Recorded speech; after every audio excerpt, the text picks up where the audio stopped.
அதிபராக ட்ரம்ப் பொறுப்பேற்றதிலிருந்து இந்திய பங்குச்சந்தை பல்வேறு நிகழ்வுகளை சந்தித்து வரும் நிலையில் கடந்த சில மாதங்களாக நிப்டி மற்றும் சென்செக்ஸ் சிகப்பு கலரில் முதலீட்டாளர்களை மிரட்டி வந்தது.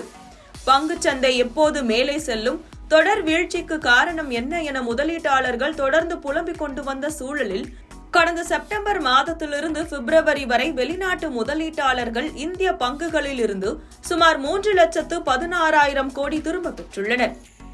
இதனால் இந்திய பங்கு சந்தையின் நிலை மிகவும் கவலைக்கிடத்தில் இருந்து வந்தது.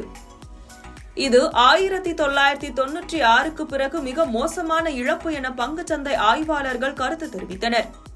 இந்நிலையில் இந்த வரத்தினை முதலில் இருந்தே இந்திய பங்குச்சந்தை தொடர் ஏற்றத்திலே இருந்து வருகின்றது. குறிப்பாக சென்செக்ஸ் நேற்றைய தினம் சுமார் 1000 புள்ளிகளை கடந்து சென்றது. மேலும் இன்றைய தினம் ஆரம்பித்த இந்திய பங்குச்சந்தை தொடர் ஏற்றத்துடன் வர்த்தகமாகி வருகிறது.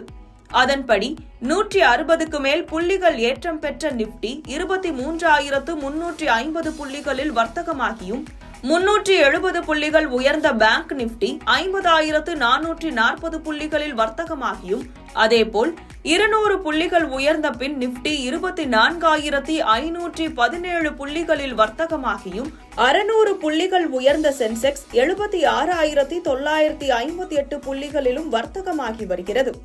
பல்வேறு இடர்பாடுகளை கடந்து இந்திய பங்குச்சந்தை கடந்த சில நாட்களாக ஏற்றம் பெற்று வருவது முதலீட்டாளர்களை மகிழ்ச்சியில் ஆழ்த்தியுள்ளது.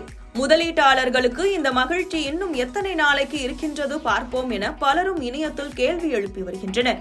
கடந்த 5 மாதங்களில் மட்டும் தேசிய பங்குச்சந்தை குறியீட்டு எண் நிப்டி 26,277 புள்ளிகளில் இருந்து 22,082 புள்ளிகள் என சரிவடைந்துள்ளது. அதாவது தன்னுடைய வரலாறு காணாத உச்சத்தில் இருந்து 4,000க்கும் அதிகமான புள்ளிகள் என 16% வரை இறங்கியுள்ளது என்பது குறிப்பிடத்தக்கது.